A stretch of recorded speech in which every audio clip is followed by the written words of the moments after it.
Congratulations on this project. Chasing Amy is quite touching. I felt it captured a lot of stuff that I didn't know about Chasing Amy and about Kevin Smith in general and his career. For you, what was it like creating this and discovering all this as you're going along? Yeah, you can see a lot of the journey that I'm on as it's going, and for better or for worse, I'm always somebody who's like worn his heart on his sleeve, and so you're kind of with me emotionally every second. We're going through the journey, but I was just amazed that I got to experience all of it, the highs, the lows, everything. And it's wonderful when you love somebody's work so much to kind of be invited in to like engage deeper in discussions about how creative decisions were arrived at, Mhm. how people made decisions that ultimately live on for decades to come after a work is initially completed. Mhm. Um, and also how a reception to a film changes over time. So the whole thing felt like just an immense privilege. I couldn't have asked for anything more in that way. Definitely. And there's a point in the documentary where you have to stop and reevaluate everything. Was there ever any thought that this might not go forward or that you might just want to stop and this might not have seen the light of day? I mean, there are certainly plenty of times where I wish that I wasn't on camera, among other things, but there was never any doubt in my mind that we would finish the film, Mhm. because, there are so many stakeholders involved at a certain point when you're making something.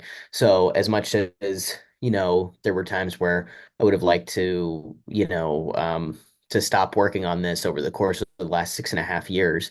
Mhm. I made a commitment to telling this story, and to telling it to the best of my ability and to be as forthright and honest, as possible with it. So, regardless of anywhere my ego was at play over the Mhm. course of making it, there was an obligation to finish it, to, honor the truths that, the people who participated shared with us, but also to honor my own story and the people Mhm. who had supported me in telling it. Definitely. And through this, we discover how impactful this that Chasing Amy was to your story. Was there ever anything that you discovered that kind of jarred you and took you away from the narrative you got from the movie or from the original movie? It's a great question, Jesus, because I knew going into making Chasing Amy that my relationship as a 12-year-old with Chasing Amy would never be different. There was never any new context that I would learn that would change what that film meant to me Mhm. at that crucial point in my life where it saves my life as a closeted queer trans kid growing up in Kansas. And life is long if we're lucky and we get to Mhm. learn new information.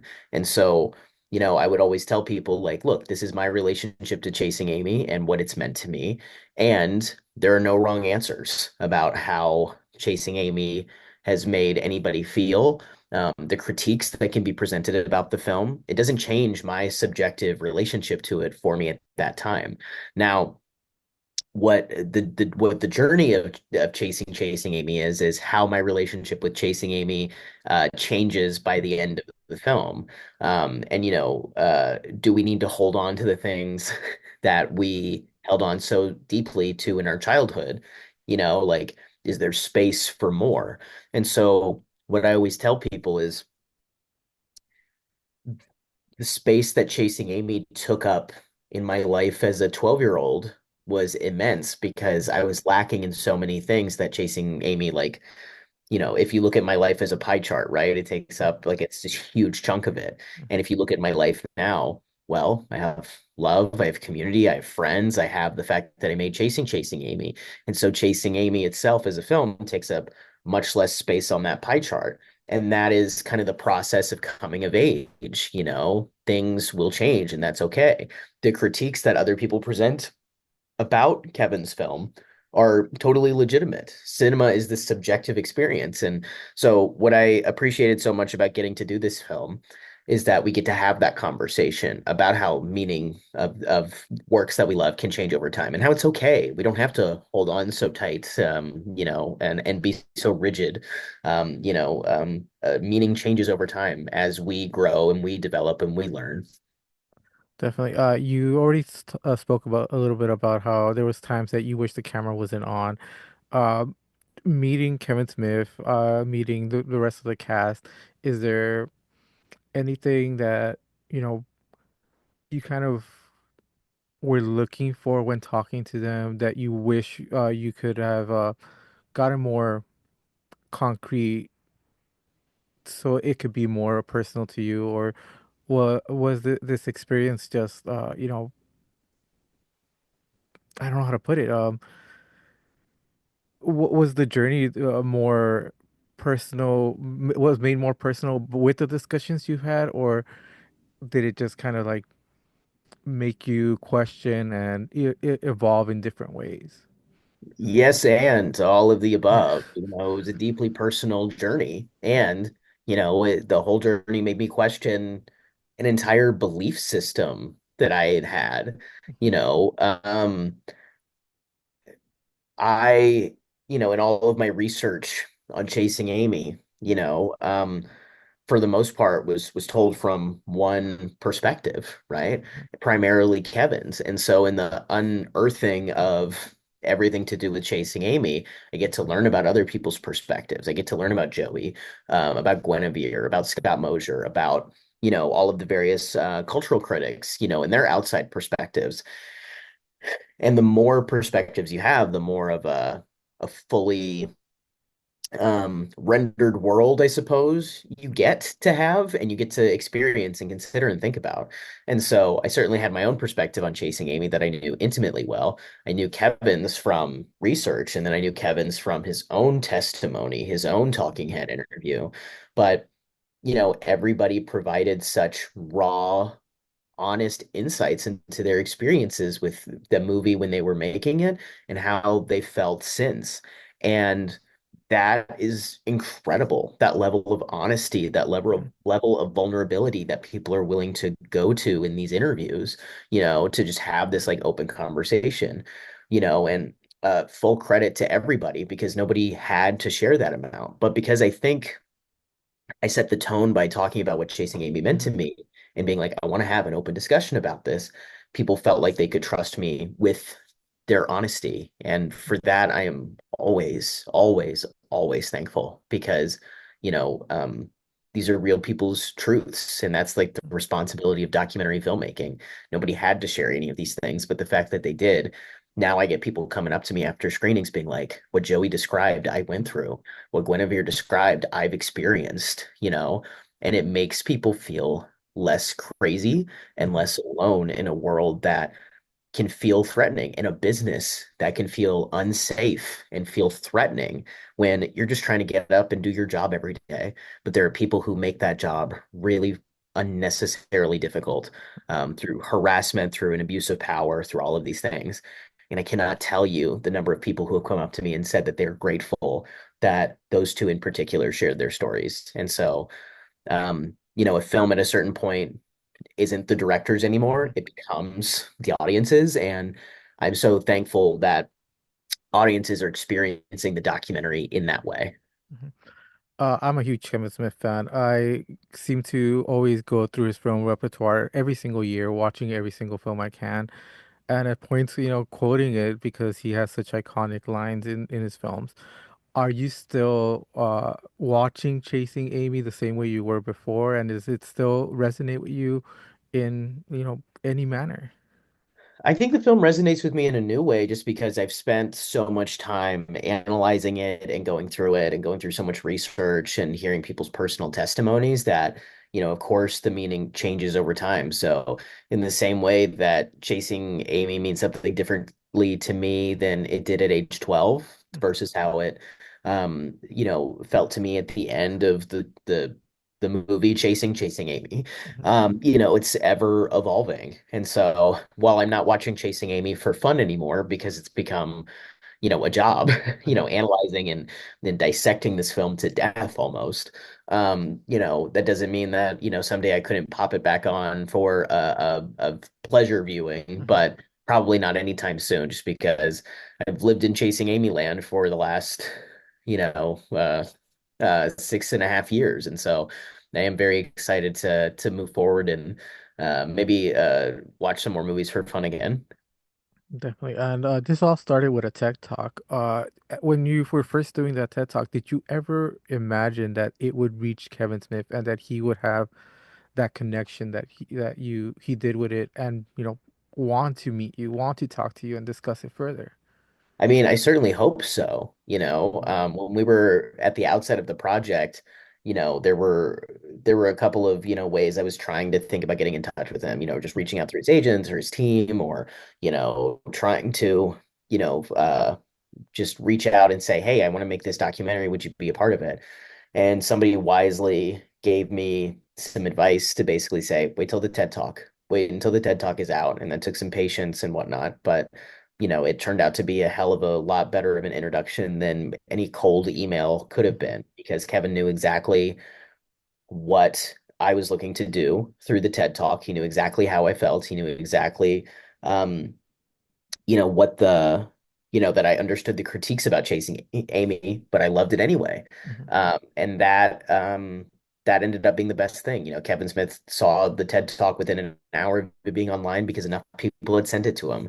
And so it was also a moment where I felt like very rich with my community, where I'm like, okay, there's enough people who support this film and support me to help get this guy to see it. And so I was floored that he responded in the way that he did. It was all of my dreams coming true in that moment in some ways. And um, I'm grateful for everything that's happened since as a result of Kevin saying yes to being in the documentary and responding so kindly to that TED Talk.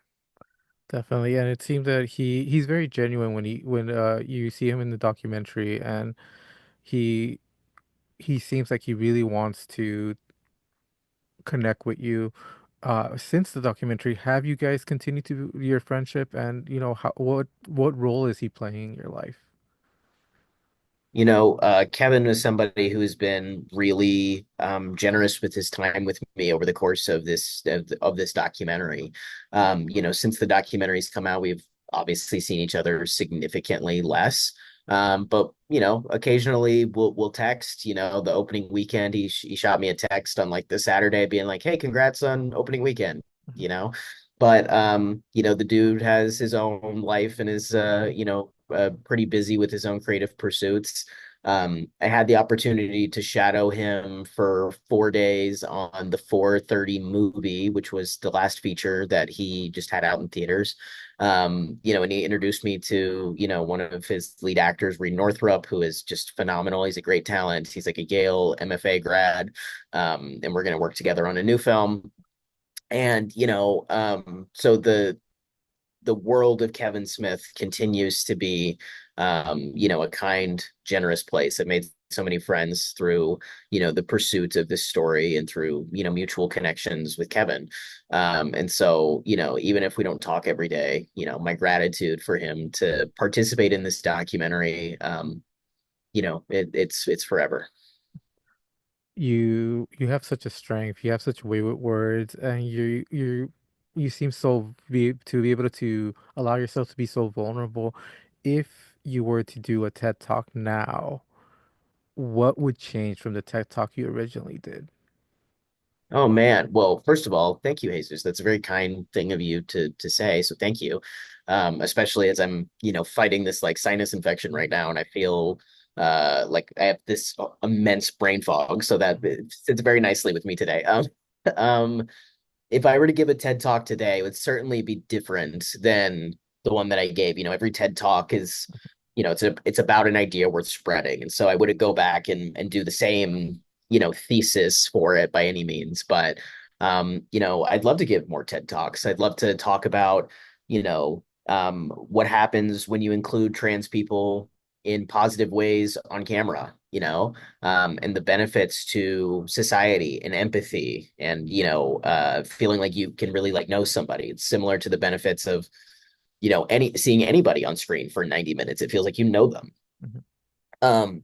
So talking about the how much progress we have made in terms of on-screen trans representation within film, but also what happens when, you give trans people the opportunity to tell their own stories and be compensated for it, like the work that we're doing over at the Transgender Film Center to support trans filmmakers. But also, I would love to give more TED Talks that are like a personal story that's go into a larger thesis, this another idea of an idea worth spreading. So while I don't want to give away all of my thoughts, my hope is to give a few more TED Talks over the course of my life, just to be able to continue sharing those ideas with the world, and to ideally find more community, and to find people who are similarly passionate about the things that I've dedicated my life to as a storyteller.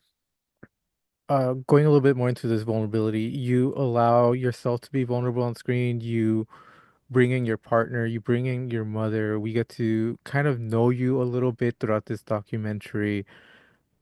Now that you watch it, what are your feelings when you get to these very emotional parts with your family? you know, Riley put it best at a Q&A, and she said this a couple of times, but this idea that there's like a little time capsule of this specific period of our lives, and we get to look back on it and, see how we fell in love in a lot of ways. Mhm, Um, and, that is a gift that I will always have. That conversation with my mother that we had on camera is a gift that is now archived forever. And I'm glad if people get something out of it, but I'm also really glad to just have it for myself. Two of my most treasured relationships, maybe my most two treasured relationships, mhm, in my life. It's really hard for me though to watch the mhm, film. um, it is extremely challenging to go through and watch yourself come of age, to make mhm, mistakes. And so when we were in post production for it and we were making decisions, and I was making decisions as a director, you know, the rest of the filmmaking team made me feel really safe to include the parts where I fuck up, I mhm, misstep, I'm clearly in over my head. These moments that I think show the journey and are vulnerable. And I was like, there were parts where I was like embarrassed to have in the movie, because I don't think anybody wants their mistakes to be a matter of public record for all of eternity. Their naivete, as like so many critics have alluded to in their critiques, of the film. Um, and by the way, like people have been very kind in their reviews of the film, but the word naivete is used a lot. And it's not something that you generally want archived forever. And so it's really hard for me to watch the film. And in so many ways, like I said, like this is an experience for other people to have now. mhm. Now, I will say the last time I watched the movie in full with an audience was at Outfest closing night in Los Angeles in 2023, because that crowd was 900 rowdy queer people who just made it so enjoyable to watch the movie with them, because they were hooting, they were hollering, they were, gasping, they were laughing. It was just this incredible audience experience. And so when I do sit down to watch the movie with an audience, I like to watch it through their lens instead of Mhm, mine, because I've been looking at it through my lens for so long. It's really refreshing to see it through another set of eyes. mhm. Well, congratulations on this film. It is a very beautiful film. You are an incredible person, and thank you very much for being vulnerable, being able to tell this story, and being honest. That naivete just shows how truthful this story is. So thank you very much for everything. Hey, thank you so much, Jesus.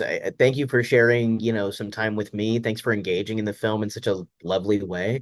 It really means a lot, I have, this has been the privilege of a lifetime to get to share the story with audiences, and the fact that it's resonated with you in any kind of way does mean something. So thank you, and I appreciate you spending some time with me today. Thank you as well.